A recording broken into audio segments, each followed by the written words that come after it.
Bismillahirrahmanirrahim. Assalamu alaikum, dear students. How are you? I hope you all are fine. The chapter that we are studying nowadays, its name is Atmosphere and Environment. And today's topics are uses of oxygen, nitrogen, and argon, pollutants, and atmospheric pollution. So these are the topics that we are going to study today, inshallah. Oxygen. Dear students, you all know about oxygen. Oxygen is a gas, it's a non-metal, and its atomic number is 8, and its atomic mass is 15.99, approximately 16, and electronic configuration 2, 6. And you also know that all the gases except the noble gases, they exist in diatomic form. Diatomic means in the form of two atoms, like O2. O2, this is the single atom, and O2 means it's a molecule which is made up of two oxygen atoms. So gases, except the noble gases, they exist in the nature in the diatomic form.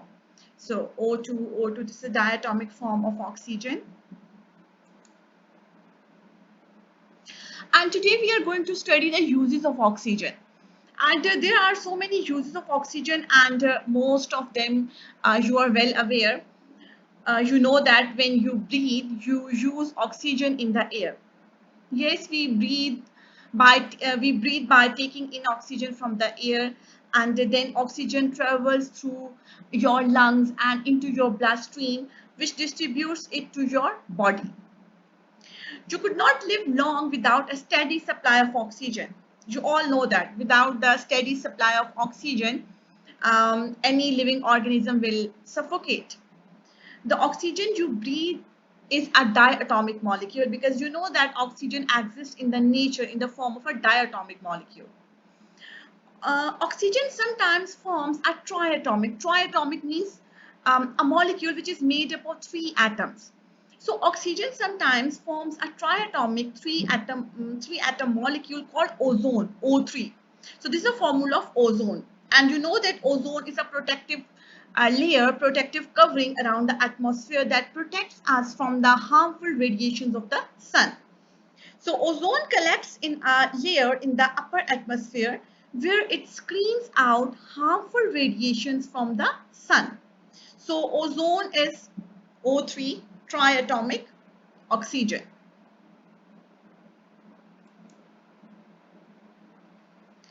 The element is very common. Oxygen is very common element, highly reactive non-metallic element, major component of air, the second largest single component of the Earth's atmosphere, approximately 21% by volume. Oxygen is the most abundant element by mass in the Earth's crust as part of oxide components such as silicon dioxide. In the form of silicon dioxide, SiO2, oxygen is present in the abundant form in the Earth's crust. The atmosphere of Mars contains only about 0.15% of oxygen, usually bound with other elements. Oxygen is not present in the form of oxygen in the earth crust. It is found in the form of oxides, bounded with the other elements. And you know that it is also produced by plant during photosynthesis, and it is necessary for aerobic respiration. And aerobic respiration means the respiration that needs oxygen, like we respire by taking in oxygen. So this is type of aerobic respiration.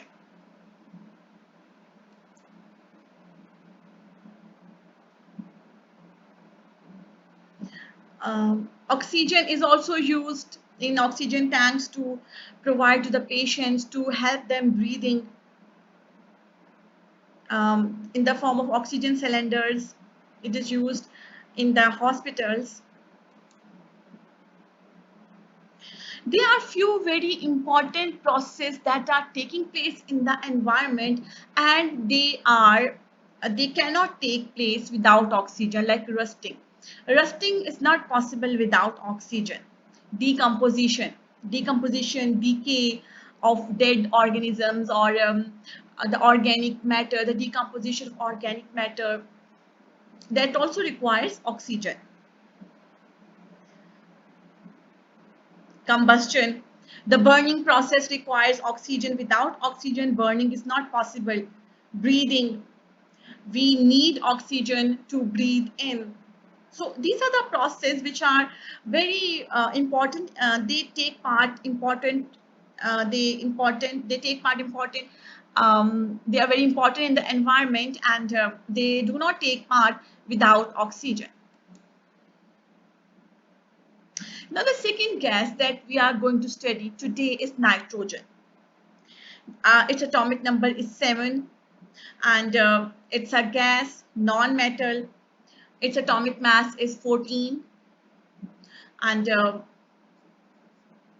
this is electronic configuration of nitrogen, and this also exists in the form of diatomic molecule N2. Uses of nitrogen. Liquid nitrogen is mainly used as a refrigerant, because liquid nitrogen is very cool, so it is used as a refrigerant. The gas is mainly used as an inert atmosphere to reduce fire hazards in some aircraft fuel system. In some of the aircraft fuel systems, nitrogen is used to reduce the fire hazard, because nitrogen is relatively an inert gas. It is used in light bulbs as an alternative to argon gas. Previously, you have studied that argon gas is used in the light bulbs, and a mixture of argon and nitrogen is also used. And sometimes nitrogen is used in place of argon to provide inert atmosphere in the bulbs. It is used in the manufacture of stainless steel, and nitrogen in many applications is a good blanketing gas because of its inert properties. Blanketing gas means to cover the substances. This is called blanketing, and because it is inert, doesn't react with other elements, so it is used as a protective coating in some of the substances, like in food storages. In these processes, nitrogen is used. It is used to protect flammable or explosive solids or liquids from contact with air. It is used as a blanketing, and protects the flammable or explosive solids or liquids from coming into contact with air. So because it is inert, so it is used in food packaging.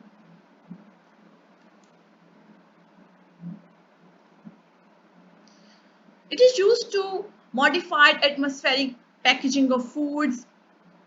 Modified atmosphere packaging means to protect the food from staling, from uh, to protect it, and to take the food, and to keep the food for longer periods of time without staling. Food lasts longer, looks better, keeps taste, allows transportation, because when you want to transport the food from one place to another, you need it to prevent it from decaying, from staling. It helps slow down bacterial growth and other spoilage mechanisms. Liquid nitrogen is used as a coolant. It is used. It is used related to fertilizers, dynamites, medical anesthetics, and even car racing. So these are some of the uses of nitrogen.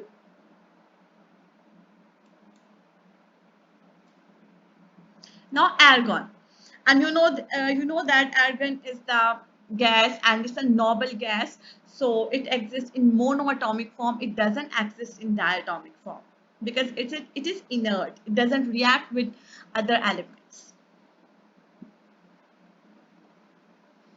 Argon is used in welding, because in welding argon makes it so the oxygen doesn't react with the metals. When oxygen is used in oxyacetylene flame in welding, argon is used, and it provides an inert atmosphere, inert environment, and prevents the oxygen from reacting with the metals. Light bulb argon is not reactive, so it to avoid reactions. In the light bulb, it is used because it avoids reactions and it is inert. Welding argon. In welding, argon makes it so the oxygen doesn't react with the metals. In light bulbs, argon is not reactive, so use it to avoid reactions. So that's why argon is used in light bulbs. Uses of argon. A mixture of argon with 15% nitrogen is filled in electric bulbs to increase the life of the filament, for producing inert atmosphere in welding and metallurgy of certain metals which are easily oxidized. Metallurgy means manufacture of certain metals, their alloys. In filling fluorescent tubes and radio valves. Radio valves are the valves that regulate the flow of liquid. It is mixed with neon in neon signs to obtain the lights of varying colors. So you know about neon lights, and when argon is mixed, we can produce the lights of different colors.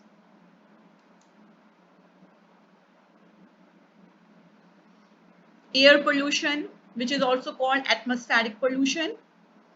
You know that the smoke, the other solid particles, the carbon dioxide, carbon monoxide from vehicles, which are released in the environment, these substances causes pollution in pollution of the air, which is called atmospheric pollution.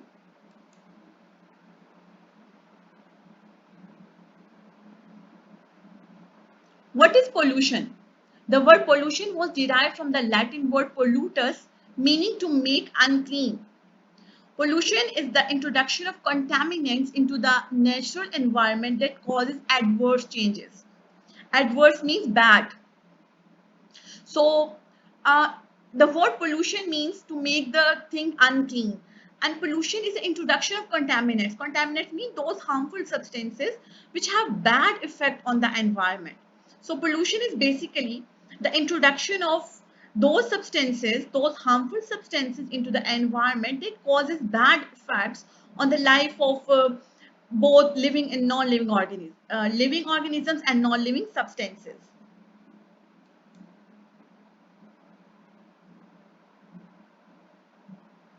Atmospheric pollution or air pollution.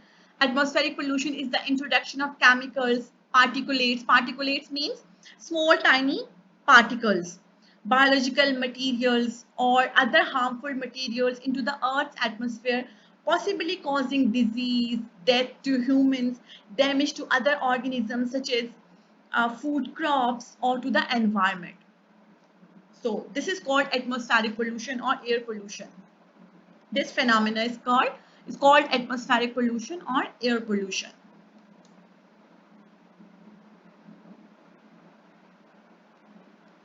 Now, what is a pollutant? An atmospheric pollutant is a substance introduced into the atmosphere which has detrimental effect on living and non-living components of a habitat. Habitat is a place where where the organisms live, and detrimental means harmful, bad effect. So pollutant or the atmospheric pollutant in particular is a substance that is when introduced into the environment that causes bad effects, harmful effects on living and non-living components of a habitat.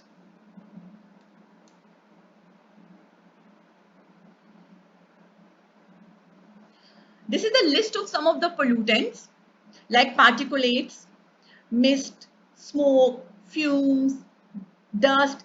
These are the natural sources and these are the man-made sources.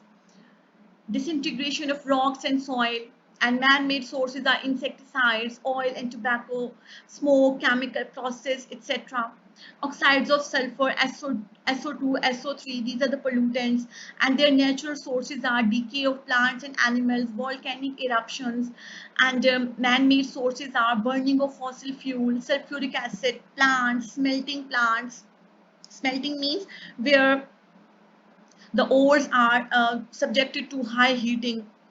Oxides of nitrogen like NO, NO2, N2O, lightning discharge. There are certain microbes that are present in the soil as well as in some of the leguminous plants, which also release these oxides.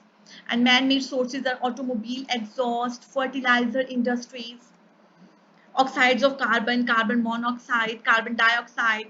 Natural sources are volcanic eruptions, respiration, because all the living organisms respire and they release carbon dioxide into the atmosphere. And man-made sources are incomplete combustion of petrol, fossil fuel, and combustion. In fact, complete combustion releases carbon dioxide and incomplete combustion releases carbon monoxide. Hydrogen sulfide, H2S, volcanic eruptions, natural sources, this is natural source, and man-made sources are byproduct in industrial processes. There are several industries that produce hydrogen sulfide as a byproduct. So that was the table, and it was given pollutants, the names of the pollutants, their natural sources and the man-made sources. Dear students, I hope you have understood today's concepts. Wish you best of luck and do book reading. Allah Hafiz.